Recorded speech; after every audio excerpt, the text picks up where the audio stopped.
What's up, everybody? It's the homie Truth Teller, the Street Reporter. And a lot of people always asking me about 051Melly. They ask me about DRose600. And I'm asked about KI a lot. I'm not going to lie, those are three names that intrigue me because those are some of the biggest names in the underground drill culture. But these guys are not rappers. They don't really got songs on the internet, even though I do believe D-Rose started uploading songs once he got locked up in prison. These guys are going to always be synonymous with the drill culture. And in my opinion, these are three of the top enforcers, even though they don't look typical. When I say enforcer, you probably thinking somebody that's 6'9", 300 pounds, big and cocky. No, KI is actually a lady. D-Rose was very short, and Melly was a skinny, pruny kind of dude. But these guys were known as real street dudes, played the street politics. You didn't really want to beef with them. People in the street talk about them as if they were real Chirac legends, as crazy as this shit sound, whether you want to believe me or not. I believe all three of these guys allow the internet to kind of control certain situations of theirs. Think about this. Melly was kind of in the background for years. We seen him in videos, we seen him in interviews and shit, but people never really knew who he was until the internet kind of got a whiff of him. They created this Grand Reaper character, a tough guy, the guy who kills people, who shoot people and shit like that. Now, I'm not saying he didn't do any of that, but the internet kind of hyped this guy up. I talked to him in a DM. He told me that the internet made it real dangerous for him. The internet made him hot. And I can believe that. I actually interviewed DRose600 while he was fighting this case. They accusing him of killing some guy by the name of Denzel Richardson. I believe he lost this case and think he's going to be doing 40 years, but I think he's still fighting the appeal.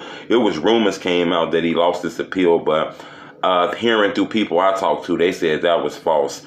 Then you got KI, that's the young lady who people say was a real serial killer, a real female Freddy Krueger. They say she was out here drilling people and handling that business, taking care of shit. A lot of people say she had something to do with like top O-Block members losing their life. I can't verify that. That's just rumors and shit that go on the internet. You got to remember, it's a lot of Instagram FBI officers out here, so you got to be careful of the information that you take in. But while I was studying the drill culture, I'm going to tell you a few things that I noticed.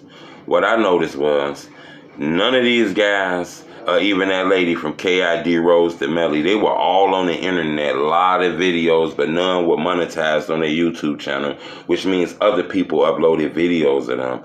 They didn't have any songs. They didn't have any videos as far as music go viral. They basically got the clout for nothing. The internet made those guys hot and they weren't able to monetize off that shit. Another thing I noticed was, in KI case, she was a lady. She was known as being a killer. They say she was tearing everybody's ass off. Everybody was afraid of her. In my opinion, for somebody to be 16, 17 years old, not really thinking about having a future, maybe having kids, a husband, or hell, if you own some other shit, a wife, who am I to talk about you? But it didn't seem like she had real life future goals. The fact that somebody that young would have all these guns in the house, somebody that young would be able to go in these communities and just kill people without having no heart. I believe a lot of the older gang members in her community took advantage of her because they realized that she had a heart of a soldier. She wasn't afraid to do things that the young people did, so they put the guns in her hand and allowed her to do what she had to do. I'm not saying she wasn't an active participant in that shit. I'm just saying I believe somebody that young who lost their life that young had some type of influence in her head. Remember, she lost her life chilling on a block, a couple blocks from where she lived at. I was told she didn't have cars, she didn't own businesses, she wasn't an entrepreneur, she didn't have 50 cribs that she lived in.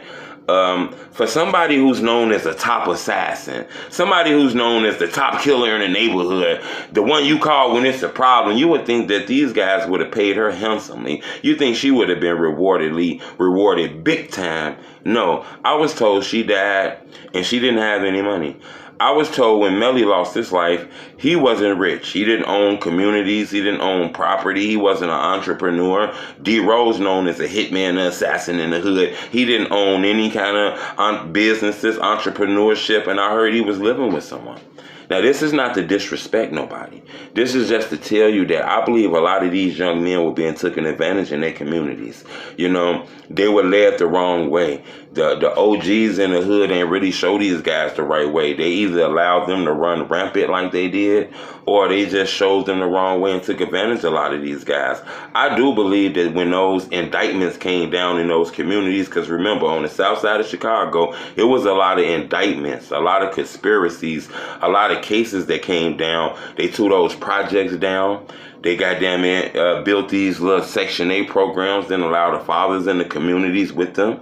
Then they did these conspiracies. Next thing you know, I'm opening up Sunshine newspapers and seeing 40 people locked up off of drug conspiracies. And I said, damn, it's no more fathers in those communities. It's no guidance. It's no mentorship. It's just women and kids in those communities. You know, it's no toughness, no sternness. Someone to teach these kids the right way to say, hey, look, we ain't gonna do that. You know, having that big homie spirit around kind of help. I noticed that shit when I was documenting the drill culture. That's why I say, don't get me wrong. I don't want to take away from nobody. I'm not saying nobody not mean. I'm not saying a lot of these guys ain't demonic, got a lot of sinister ways. But I also noticed that a lot of these people were taken advantage of. The internet made them hot. Everyone who lost their life was involved in internet beefs, you know. And that's why I say a lot of these rappers, they gonna fall off. Some gonna lose their lives. Some gonna build different careers. But I noticed the younger people, like K.I., DRose600, these are 3 people who wasn't rappers, but who was famous as hell in the drill culture, who probably took the biggest losses out of all of them. Now, once we add in C-Day, Rondo number 9, L.A. Capone, then you want to throw in like Dusky the Man. You want to throw in, who else do you want to throw in? Some more young people. All these guys were under 25 years old and they lost their life. So I just wanted to speak on that shit because a lot of people always tell me, man, K.I. was a real goon.